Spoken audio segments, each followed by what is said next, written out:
You're listening to the Cooking from Scratch podcast. I'm your host, Aliye Aydin, and today's episode is all about love, connection, and culture in food. I'm thrilled to have Jairo Bogarin here with me, the mastermind behind one of the hottest smash burger pop-ups in Long Beach, California, Hamburgers Nice. I chatted with Jairo about his playful and innovative approach to this American favorite, as well as his inspiration and motivation behind creating this local community building pop-up. Whether you're a burger aficionado or just love a great food story, you're in for a treat. So grab a seat and get comfortable, and let's dive into the delicious world of smash burgers with Jairo Bogarin on this episode of Cooking from Scratch.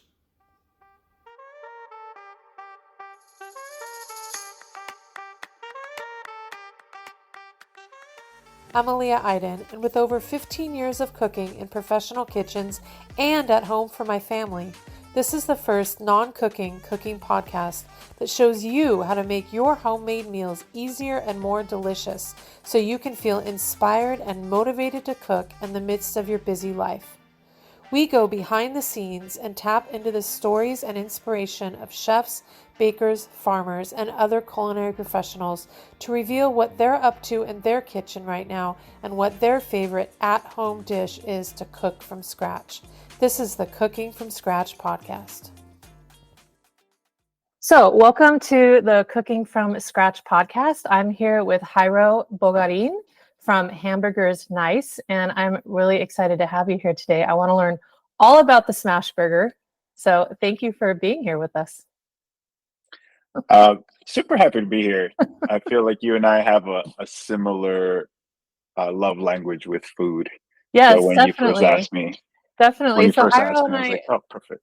We met like what, 5, 6? I was looking when you started Hamburgers Nice because I did some research and it said 2019. Has it really been 5 years? Yeah, I was like, there's celebrating no way 5 years. it's been 5 years. It's been like 2, maybe.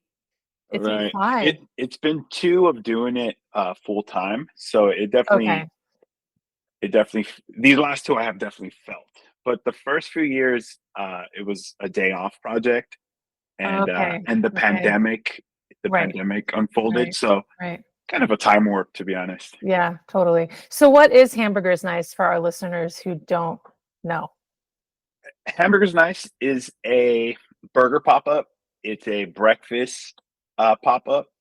I started Hamburgers Nice inside of a coffee shop called Commodity. Now it's called Good Time. So I was asked to start with an 8 a.m. Time frame, 8 a.m. to noon, I think. So what was like my fun burger idea suddenly became a breakfast idea because I needed to to have something approachable for people grabbing their coffee early morning. And so yeah, I'm a burger pop-up first, yes. Yes. But I sell or I make just as many breakfast style items as I do smash burgers. So I'm in the breakfast world. And I've had them and they are absolutely delicious. I love Thanks. them. Yeah. So you said that this was a part-time job. Were you working in food before you started doing Hamburgers Nice full time, or did you come from a completely different area?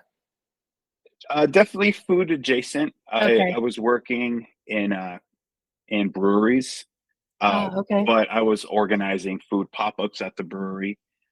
Before that, I worked like at a sports bar, so I was touching food, touching drinks, Yeah. and at the same time nerding out with the relationship between beer and food. And at the time, I was visiting cities like Portland and Denver that had a very like robust food and beverage scene, Right. specifically craft beer. And I found myself just trying to bridge that gap, whether it be like actual pairings or just stocking these places with the right beers to match the food. Oh yeah, I love that. That's great. I think people don't think about that as much as with wine pairing, right? They don't. Definitely, yeah. Isn't that true? Yeah. Like it's more like wine pairing, definitely. Beer pairing, Right. don't really think It's about not it really. We don't have that culture for sure Yeah. here in Southern California. Yeah. I've seen it in other cities. Oh, okay. But that might be like my main qualm when I go out to a nice restaurant here. Right. That the wine list is like a book, and then the beer list is like 3 things. and Totally. it is what it Totally. is. You know, I still enjoy Yeah. myself, Yeah. but I was definitely part of that craft beer boom that happened in the late 2010s. Uh, Okay. Got it. this is my first cooking job, and Okay. Oh, wow. You're doing a great I job. No way. I thanks. love it. I credit not being a cook to why I pulled the trigger on this idea. I think we Mhm. all like hold more resistance with things that we are already identifying with. Yeah. Um, it's actually how I ended up making burgers. So before I ever made my first burger, I wanted to do a like a Mexican food pop up, and I didn't allow myself to. You know, looking back on it, I think I was just putting too much pressure on myself. Like, what if I fail? Like, I can't even. I grew up Mexican American, Okay. so that's my background. Yeah. So I was just kind of putting that pressure on myself, and suddenly the thought of making a burger just seemed like I was willing to take a shot and fail with burgers, Yeah. and 5 years later, I That's haven't looked amazing. back. So That's amazing. yeah, Yeah, still it's going. amazing when I understand that pressure of, because I'm Turkish American, right? So there's always that pressure, like, what if a Turkish person walks in and like tells me I'm not making the food right? I'm like, and then they're gonna Right. tell me that I'm not Turkish enough. And I'm like, oh my God, this is terrible. Like it sounds like hamburgers were that freeing. You could just do whatever. Didn't Yes. matter if you Yes. messed This up, like this who was cares? the this was yeah. You're right. It was exactly that. This was the path of least resistance. This was Yeah. the outlet for creativity, for fun, Yeah. and for the love of food. Yeah. It's That's awesome. you know I you mentioning that you're Turkish American just reminds Yeah. me how we politicize food a little bit, or how I Yeah. politicize food, because Yeah. suddenly I am adding all this extra sazon to an idea of making food. Yeah. And I can imagine that it was part of your immigrant experience too, just how much we want to assimilate, how much we want to Yeah. represent our roots, Right. and everything in between. Yeah, It's absolutely. I interesting. mean, I was born here, but I relate to the not Turkish enough and not American enough, right? My name is 100% Turkish. So people always, and I look very Turkish. So people always see my name, they'll speak Turkish to me, and I don't have a handle on the language. So I'm like, huh? And I know what they're saying, Yeah. kind of, but I can't really answer. And then I'm like, oh Right. God. But then on the other side, like, I have a very different point of view having grown up the way I did in Long Beach. I grew up in Long Beach. So yeah, Right. it's just you're somewhere in the middle, trying to bridge the gap always. I've discovered you become a connector in your life, and that kind of sounds like what you're doing is you're connecting through that language of food. And I think that comes a lot from our background is kind of being maybe one foot in this part, one foot in this part, kind of living that out in our lives, you know. Right. Yeah. Right. And you're totally you hit it on the head. This is all driven by a love to serve and a love to make food for Yeah, others. absolutely. So take me Um, through the anatomy of a smash burger. Because I like kind of know there's these balls, and then like you smell like I don't right. know that much about them to be honest. And and I'm like, it's a and burger. What's the difference? and fun fact, I've actually never called them smash burgers purposely, Oh, just oh, that's because hilarious. I existed in these. I'd say never, but maybe once or twice I've like put it on my Instagram. Because My everybody point is reading that online about you, they call them smash burgers. Every yeah, single article right, calls them smash burgers. and some of them are like Okay. when you guys come in and have like a lunch burger, that is your typical smash burger. Um, which instead of a 4 ounce beef patty, your traditional thicker patties, I cut that into two with the idea of just creating more texture on the grill or from the grill. So, I season one with chopped jalapenos, one with chopped onions. I flip it, and it's a really quick cook. I think they cook in under a minute, which Yeah. is another service advantage compared to your typical bigger patties. Uh, I offer anything from like your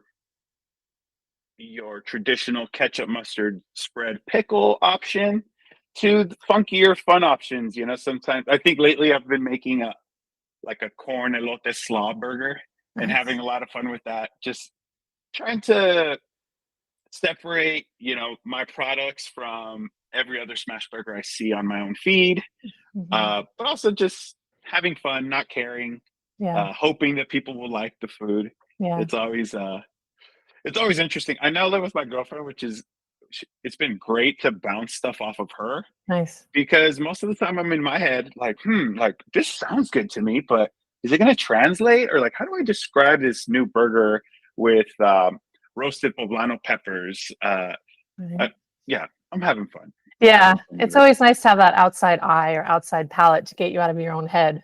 You're like, this is what I'm going for. Is this what it's like? Oh yeah, this is good, or I don't know what you're talking about. Doesn't make any sense to Right, me.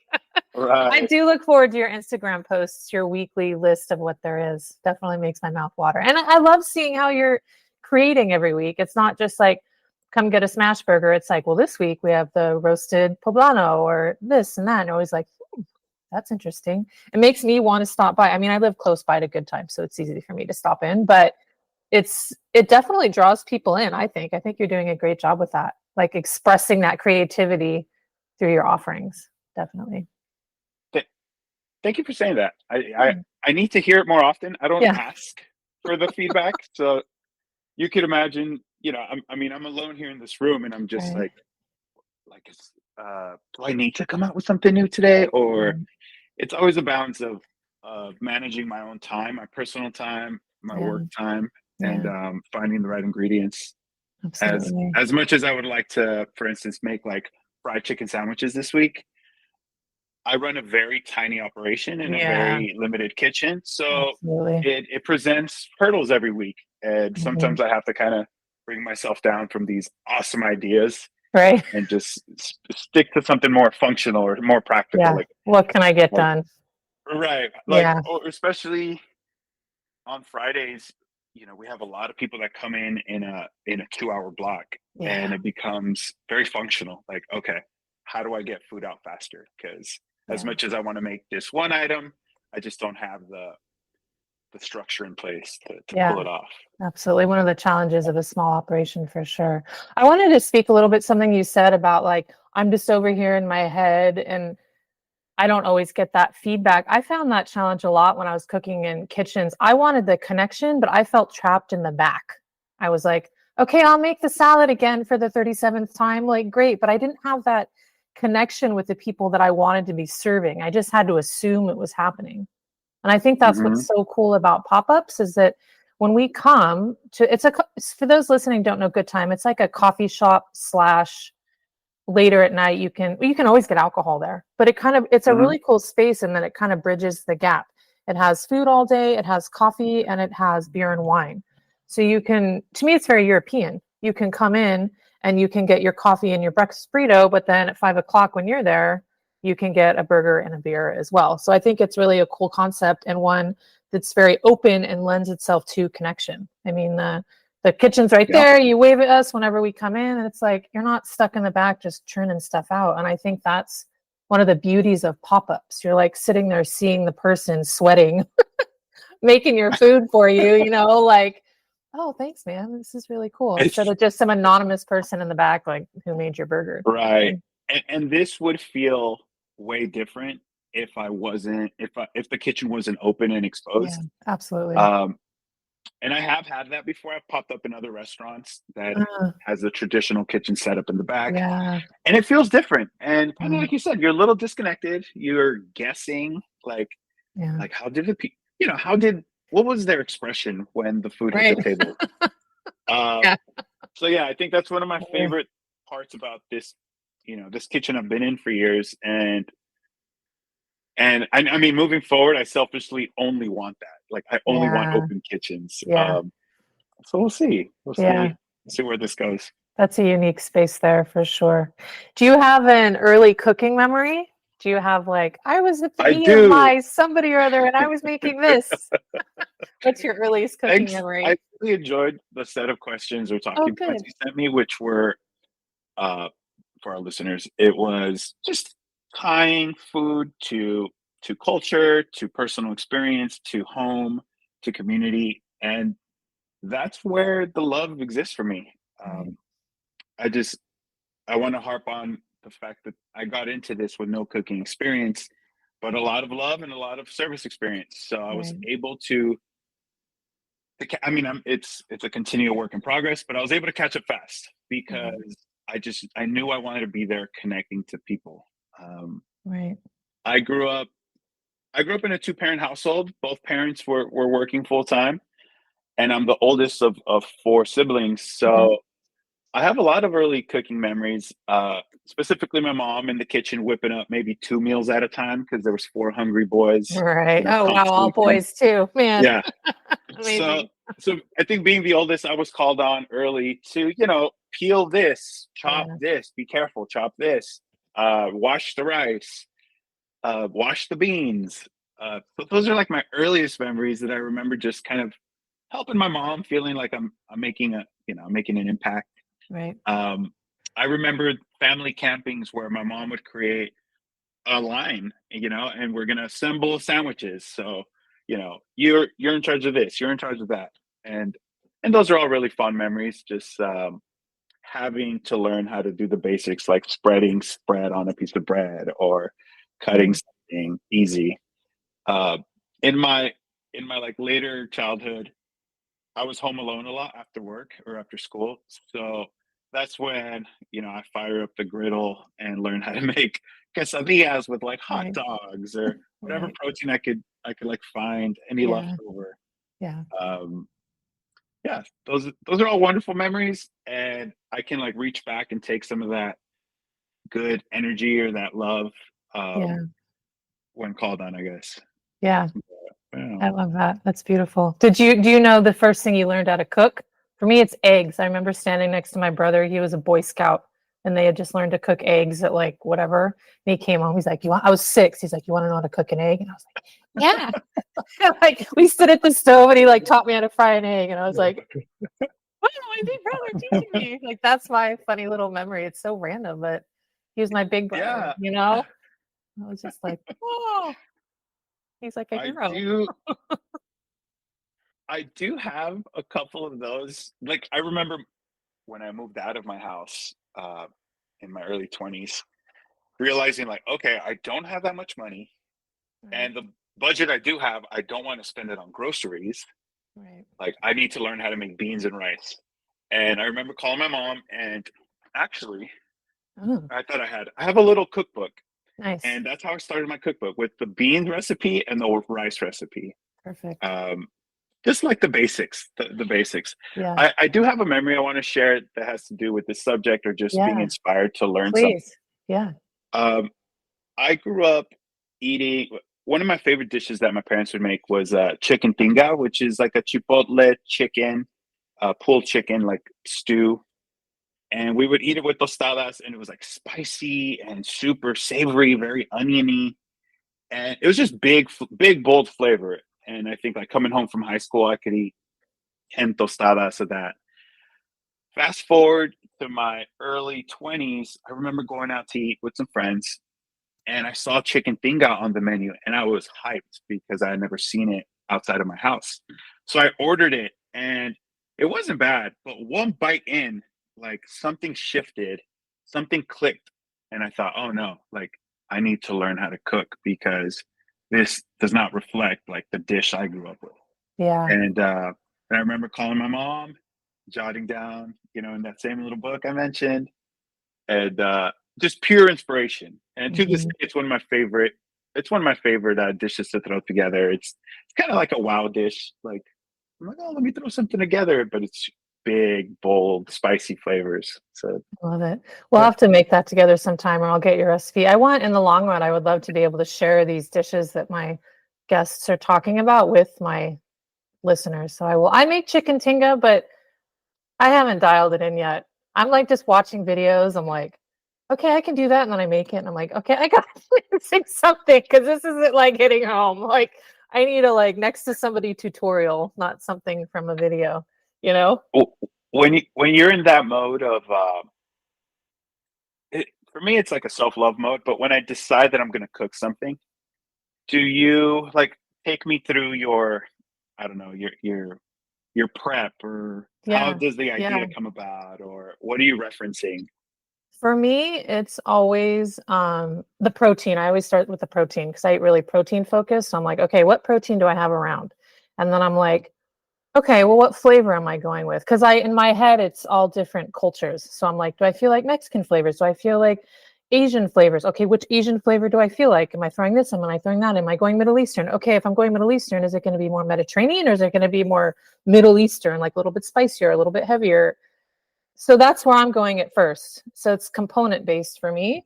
And then once I decide what my palate wants, or maybe what I have on hand, because I don't always have everything, and then I go from there. Sometimes if I'm like, oh, what would the technique be? Would I poach this? Would I fry this? Then I might look up a few recipes and reference them.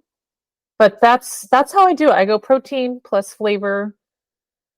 What I have in my kitchen equals dinner. Right. That's how I go. Yeah. And then I'm looking around kind of, say for the Tinga, like it caught my eye really early because I'd never seen it in a restaurant. It's very much a home-based dish to me, which I'm always attracted to. So I'm like, okay, what's this home-based dish?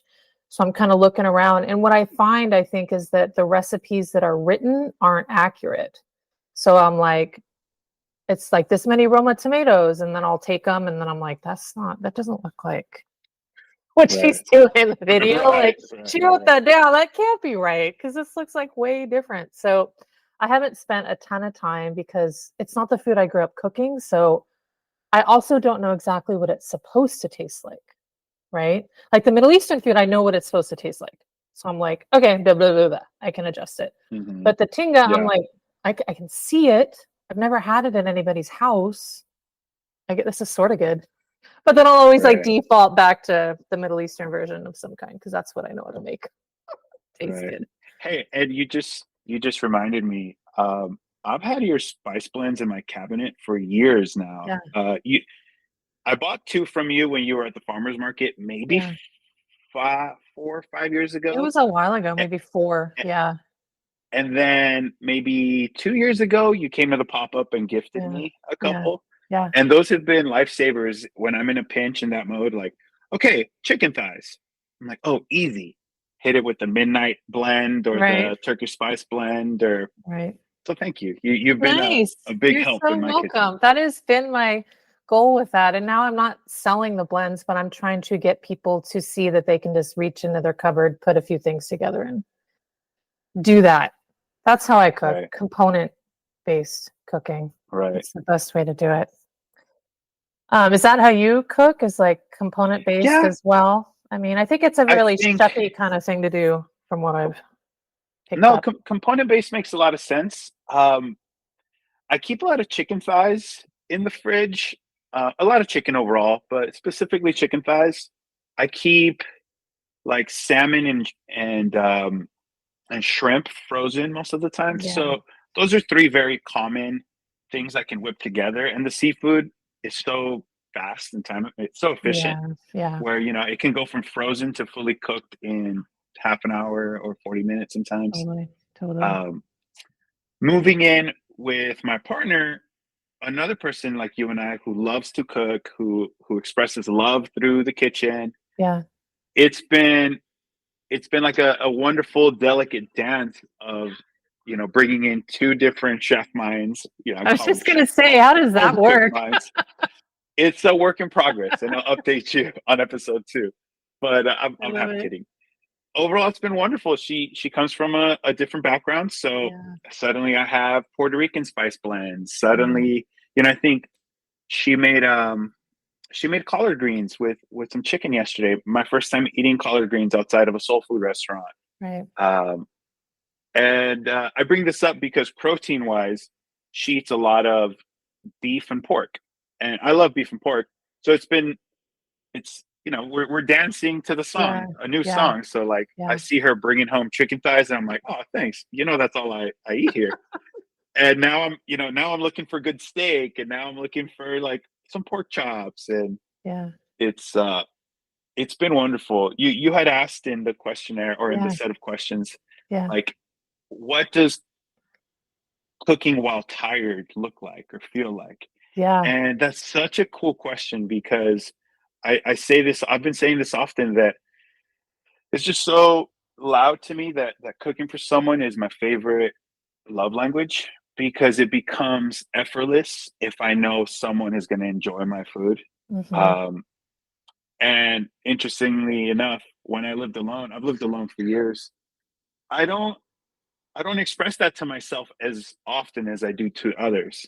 So Yeah. like living alone, it's like, oh, takeout, like perfect. Like Yeah.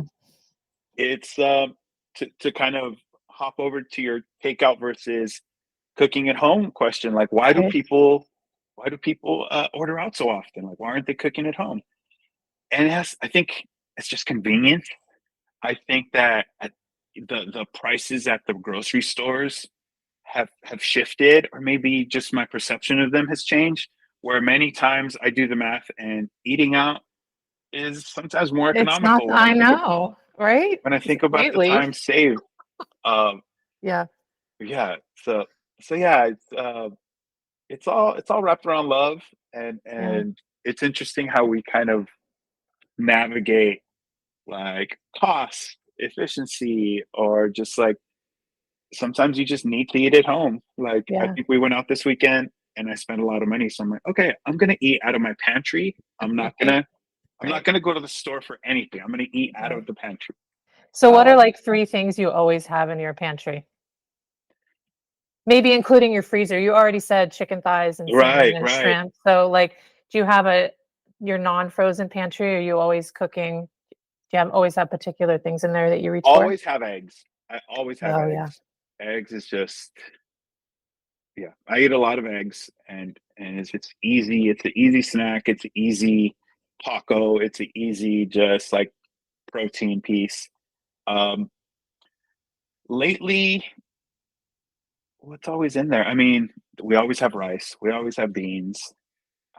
I like to make a big batch of beans and then I portion them out in Ziploc bags and freeze them. So then Nice. it's just a quick thaw to throw together I a need to do meal. that, man. That's a Yeah, good I love one. making beans, and if I get lazy, I'll leave the pot out, or I'll put the whole pot in the fridge. Yeah. And by like the third day, I'm like, oh, I'm done with beans. They smell funky. Like, Right. I'm That's out of what here. I do. That's why I'm like that freezing thing is ideal because Right, then you just right. got one little extra step and then you don't waste food and you're like you're thanking your previous self for doing that. You're like, yes, good job. Um, I love that. lately, I have been just on a spam musubi kick. Oh, Yeah. yes. Are you making it or are So, you buying it somewhere? Let's talk. I love uh, musubi. Let's talk I'm about it.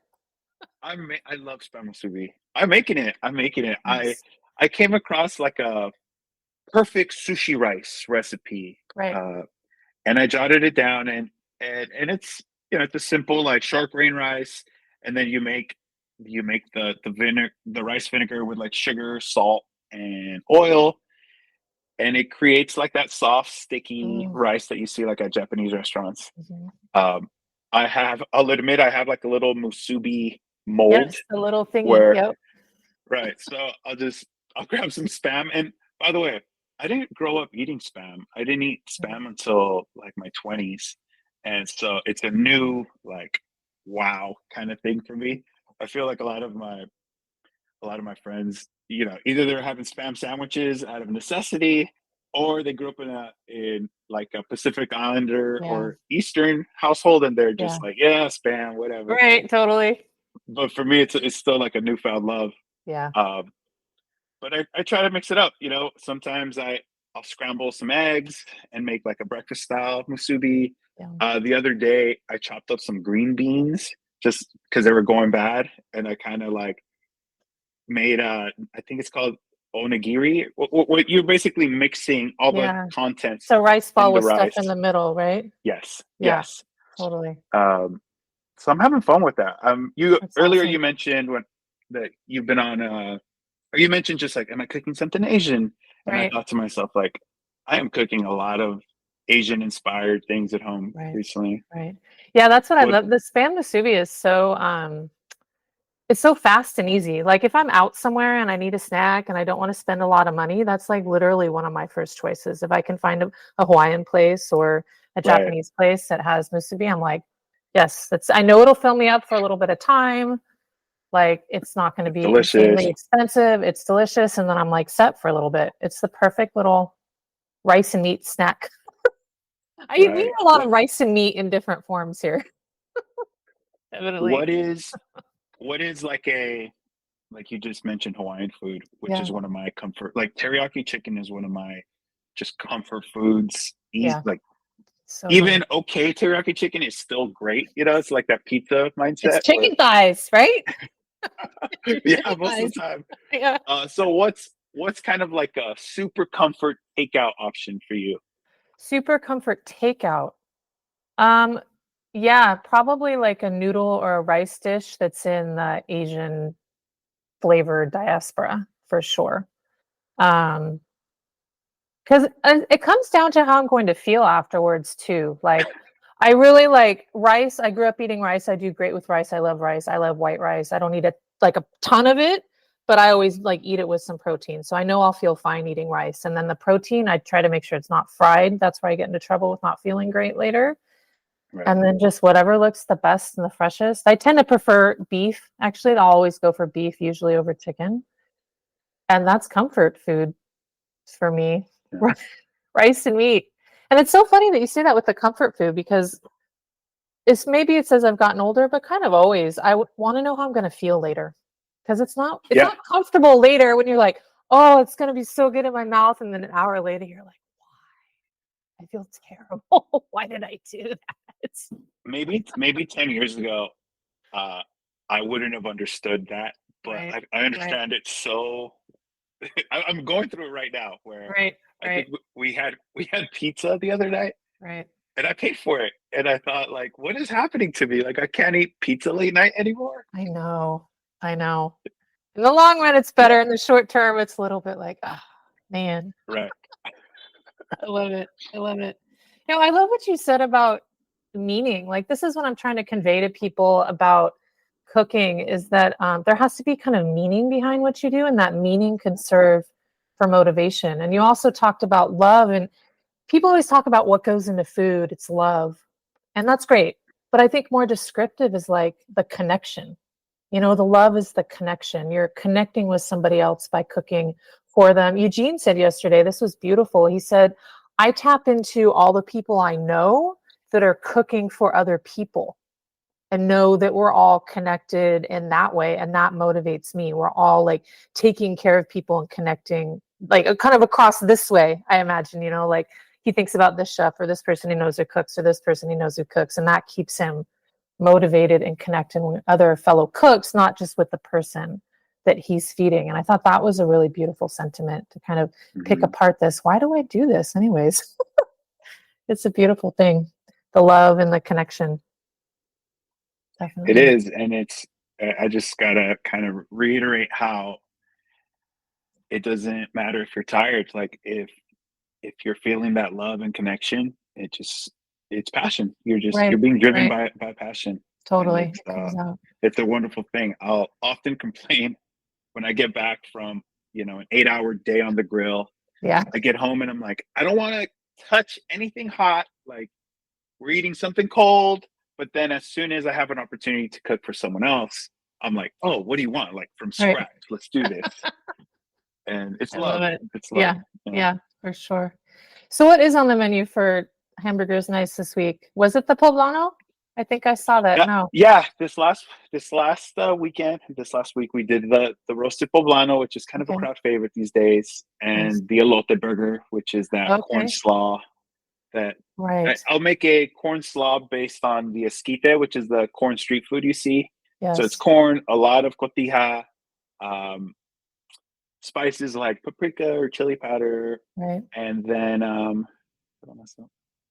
and yeah, and I make a slaw with cabbage and some peppers or whatever else I find. Delicious. And cotija has like a crumbly white salty cheese, or is it more Yes, creamy? it's a salty Okay. dry cheese. Yeah. I recently described it to my partner as think of it as a parm. Like Right. Okay. finish your dishes with cotija. There are Okay. some dishes that are cotija forward, but I use it like a parm. Whereas fresh cheese like queso fresco, which is what you Right. see out there, use that as your mozzarella. It's not melty like a mozzarella, but that's Mm, something you could eat a lot of. That's something okay. that's more mild, and it lends itself to just like a freshness component for your Okay. dish. So that cotija has that umami to it that parm Oh yeah. does. Okay. Yeah. Nice. On a burger, on that slaw, I hardly even salt it because I'm relying on the Ah, just that umami saltiness coming from the cheese. yeah. And the corn is Um, raw, or do you do something with it first? I roast it or I boil Okay. it, Okay. and then you know, the whole cob, and then I'm chopping it off, Yeah. letting it cool, and whipping it together. That sounds This delicious. next week, I haven't just actually right after this podcast, Oh, I have it on my all to do right. list. Like Perfect. figure out what to cook this week. I love it. Um, I've been working with a pastry chef named That's right. Courtney You have the Rojas. pies. Yeah, and her pop up is called "With Love from Scratch," so not Nice. too far. You know, it's Yeah. everything we're talking about right now. Right. And yeah, I reached out. I think I put it on my Instagram a couple months ago. Like, I want pastries. I want dessert. And she reached out. We connected. We figured out how we wanted to do this, and now we're offering pie by the slice. She's making everything from scratch. She's working with local farmers. I recently picked up at her house and I saw like the massive crates filled with fruit. I'm like, okay, this is a legit like fruit pie operation. Right. No So kidding. yeah, we're 3 weeks in and it's been going great. It's Oh, been I going need to great. come by. I haven't. I've been seeing it. I love pie. I love pie because it's so simple and you get the sweet, but you don't get the gut rot of like a cake, right? Right, So it's like right, this, and you get to celebrate the seasonal fruit, especially in the summer. Oh my gosh, forget about it. I have to come by. right. Have a slice. And I first wanted something different. I didn't know what I wanted when I Yeah. reached out for a pastry chef, and just pie and burger just made a lot of sense. All Especially at American. the right, right. It clicked. It clicked. And now I'm like, oh yeah, that was the best thing I could have decided on. I And love it. I'm really, really happy working with her. It's got me excited. Awesome. Well, it was lovely having you on the show. I love our conversation. Thank you for thank you for taking the time to be here and talk about Yeah. all things love, connection, and food and service. And yeah, thank I'm you. glad we finally talked about it. I feel like you and I have both kind of sensed it in each other over the That's years. right. That's right. We And met what 5, 6 years ago at an event, and you came up to me. Oh, you were so great. You were like, "So by the way, your dish was the best out of everybody's here." And I was like, "This dude knows how to make a friend." what uh I made what like an event was that? eggplant thing with like it was like eggplant and chickpea and tomato. We were at Casa Chosky's. It was like a Okay, I remember. Yeah, community food event, and like yeah. everybody made a dish. All the chefs featured made a dish. I'd never met you, and you just came up and you're like, "Yours was the best." And I was like, "All right, this guy knows how to make a friend. Like, compliment the chef." Oh my And goodness. then from then on, maybe you bought some spices or whatever it was. But like you said, sometimes you just need to hear it, right? And you were that voice in my ear on that day. I was like, I don't know how this dish compares to all this other stuff here. Like, maybe it's good, maybe it's not. Who knows? It's just what came out of me. So it's always nice to have that validation. And at that I'm time, so glad I you reached weren't out. in food. I don't think you were in food. No, I think you were thinking no. about doing something. Hmm. I was Yeah. aligning myself. I didn't know Yeah. I was there um, with someone from the Long Beach Post that was covering it. So I was Oh, just okay. aligning myself. I also met Arturo from Gusto around that Ah, time, and I okay. remember he was there at Okay. that event. Probably, yeah. Chef Melissa Ortiz was at that event. Oh, wow. So I Okay. was already kind of at the table, but Right. I hadn't Yeah. decided what to do. So I'm Yeah. glad that this all came full circle, Yeah. and I'm excited to listen to the other episodes and see what comes next for you.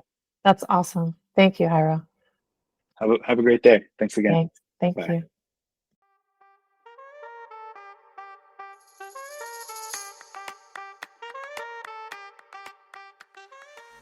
We hope you enjoyed this episode. If you did, please leave us a review on Apple Podcasts and Spotify and share this episode with your friends. Thanks for tuning into this episode of the Cooking from Scratch podcast. I hope you found some fresh ideas to spice up your meals and make your kitchen adventures even more exciting. If you're eager to dive deeper and learn some game-changing tips for effortlessly adding variety to your meals, don't miss my upcoming live masterclass called 6 Easy Ways to Quickly Add Variety to Your Meals. In this 90-minute training, I'll be sharing practical strategies and creative ideas to transform your cooking routine and give you back your time and energy on weeknights. Whether you're a busy professional, a home cook looking to mix things up, or just someone who loves great food, this masterclass has something for you. When you click the link in the show notes or visit www.fasteasydinners.com to reserve your spot today, you'll learn how to turn your everyday meals into something extraordinary. Until next time, keep cooking, keep experimenting, and keep enjoying every bite.